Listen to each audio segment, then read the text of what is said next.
The Soulsborne series is without doubt a phenomenal selection of games, so much so that other developers have tried to emulate the From Software formula time after time after time, but none have even come close to that same level of satisfaction you'll get from sampling a genuine and authentic Soulsborne experience. The combat mechanics, the challenge they offer, the grandiloquent boss battles, the level design, even the smaller details like hidden traps, the surprise enemy ambushes, or learning about the outrageously convoluted items and what they do, such as the delicious dung pies or the sumptuous Estus flasks. Nothing in the world comes close to an authentic Soulsborne.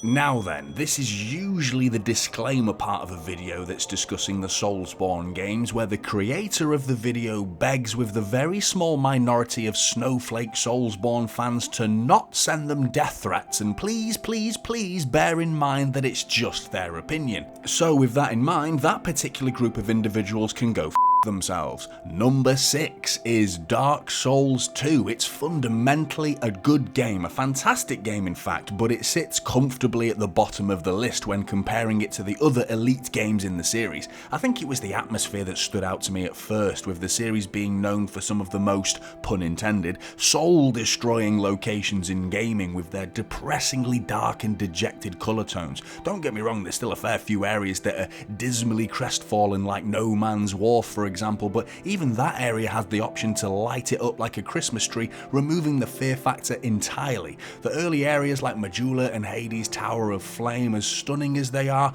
all being sun-kissed, which kind of goes against the grain of Dark Souls, emphasis on the dark.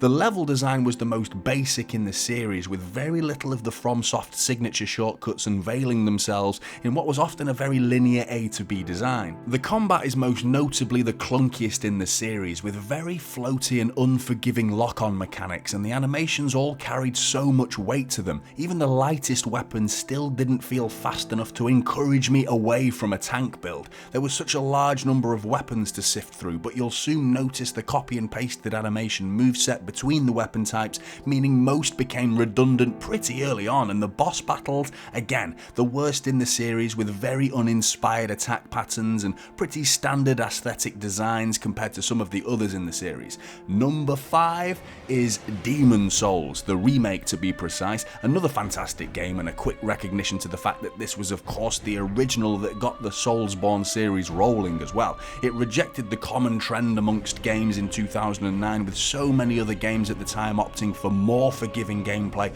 and more cinematics, instead of presenting the player a genuine challenge that was almost entirely focused on gameplay satisfaction. The remakes provides a much needed new lick of paint as well, with the end result looking stunning, as well as throwing in some new weapons and items to boot. Even with these additions though, the area I wanted to see a bigger improvement in the remake was the combat. The 60 frames per second in performance mode does give the illusion of smoother gameplay to PlayStation players, but ultimately the combat is still showing its age, lacking that polished feel and fluidity to each encounter. It's definitely a good starting point into the Souls series, as it's the most forgiving, in particular the boss battles that are visually more impressive compared to the bosses that are found in Dark Souls 2, but they arguably have an easier attack pattern to learn as well. I felt like the level design was a bit of a mixed bag. The Bolitarian Palace and the Tower of Latria have some really nice interconnectivity going on, but the Valley of Defilement in particular feeling overly linear and drop the ball on that "no way am I back here" feeling that I've grown addicted to. Number 4 is Dark Souls 1, and for me the level design in Dark Souls 1 is top of the bunch out of the Souls games. There's so many locations that even just at a glance they remind me of some of those initial mind-blowing moments where a shortcut would reveal itself, and even some of the best level design from a traversal and platforming sense too, which is something the series is not typically known for. I think the combat is still a little rigid, but Dark Souls 1 just feels that tiny bit smoother than Dark Souls 2, which is odd considering it's the predecessor. Visually, you're looking at the remaster, and as far as remastering goes, it's a minimal improvement on the original. I would have loved to have seen some crisper textures being implemented on some of the assets at least. I felt like Dark Souls 1 had the biggest variation of boss battle quality as well, with some truly unforgettable and punishing encounters, and others that were just, a little simplistic.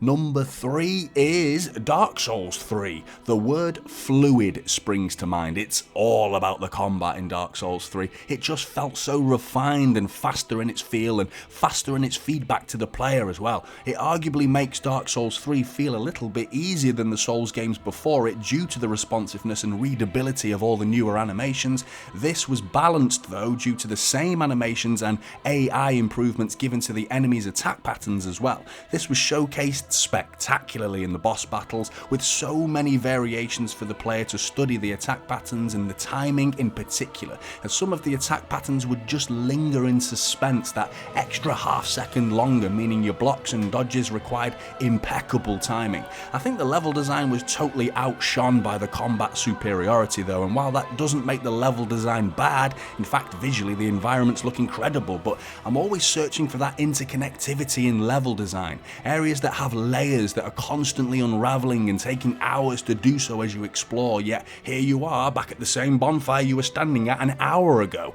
Dark Souls 3 has some of this, but it doesn't have as much compared to Dark Souls 1 for example. Although the design was impressive in size, a lot of the hidden paths branched off and forced me to double back on myself rather than rounding off a circuit. Ultimately, it's all about the combat, and that's why Dark Souls 3 ranks so highly. Now, for those who are wondering where Sekiro is, I don't consider Sekiro to be a genuine Soulsborne game, and neither does Hidetaka Miyazaki. You'll certainly see the glimpses of it, but it deviates from the Soulsborne blueprint way too much. But if I was forced to put it in the list for its overall quality compared to the rest, it would take third place. Number 2 is Elden Ring, a phenom of a game that opened the eyes of so many gamers who'd yet sampled the genuine FromSoft experience. The combat has everything Dark Souls 3 has and more. The Ashes of War you could apply to your weapons, as well as the Spirit Ashes, added a whole new dynamic to the combat. I do think the purists might argue they added too many potential cheeses to the boss battles, but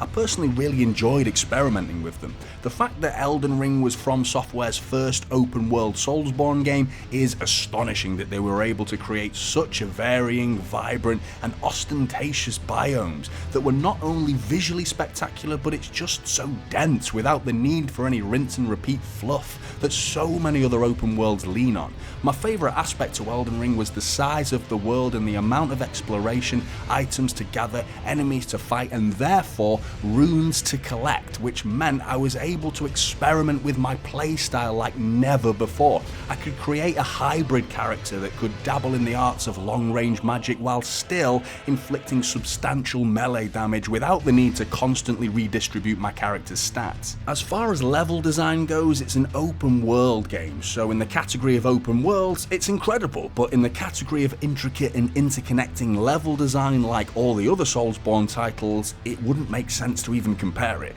There are areas that certainly could be compared though, namely the dungeons, which are as linear as you can get, with a literal finishing line that'll teleport you back to the main entrance once you've finished, so it was a shame the level design I'm such a huge fan of wasn't found more frequently within the interiors. And at number 1 is of course Bloodborne. Now, confession time, I was a latecomer to the Soulsborne series, and the release of Bloodborne over 8 years ago not only had me addicted to Bloodborne itself, but it had me chasing my tail and binging as much of the Souls game as quickly as my free time would allow for. Because of that, when I was thinking about this list, I was concerned that nostalgia would play an unfair role in deciding, so like I've done with all the Soulsborne games in this list, I've played them all again this week to really stack them up against each other, and even with the seizure-inducing 30 FPS and my personal frame rate snobbery, Bloodborne was the one game I still could not put down. I think the level design is the best in the series.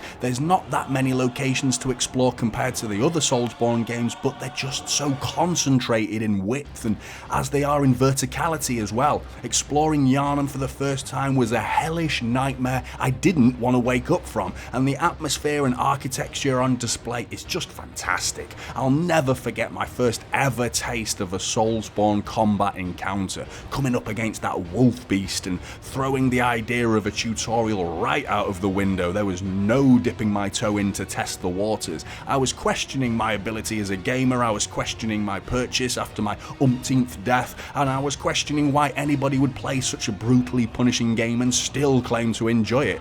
And then I killed the wolf beast. The dopamine hit is unmatched. There's truly nothing like it. FromSoft had struck the perfect balance in the combat. Mistakes will be punished, but there's no place to hide. You can't block, and mastering the firearm parries was the most rewarding learning curve I've experienced in any Soulsborne game, as well as the idea of attack being your best form of defense, allowing the player a small window to retrieve a chunk of health back if you can counter quick enough. There's barely 10% of the weapons compared to the other titles in this list, but they all felt vastly different from one another and so refined. The alternative attack modes felt great to utilize against different enemy types as well. Now, the enemy design, from the little less consequential encounters all the way up to the grandiloquent and unfathomable monstrosities you'll face in the boss battles, were all just disturbingly breathtaking. What a game Bloodborne was. Before I go, I wanted to mention something the philosopher Kierkegaard once said: "The task must be made difficult, for only the difficult inspires the noble-hearted." This is wisdom that's found throughout the entire Soulsborne genre, in a world and within various industries where everyone is striving to make things easier. Facing a challenge and overcoming that challenge is an unmatched feeling, and while some might see gaming as escapism and find their challenges elsewhere, I'm certainly not the only one who's found well over 1,000 hours of immense joy from the challenges presented in every single one of these titles. If you'd like to support the channel, I've dropped my Patreon in the description, and I'll see you in the next one.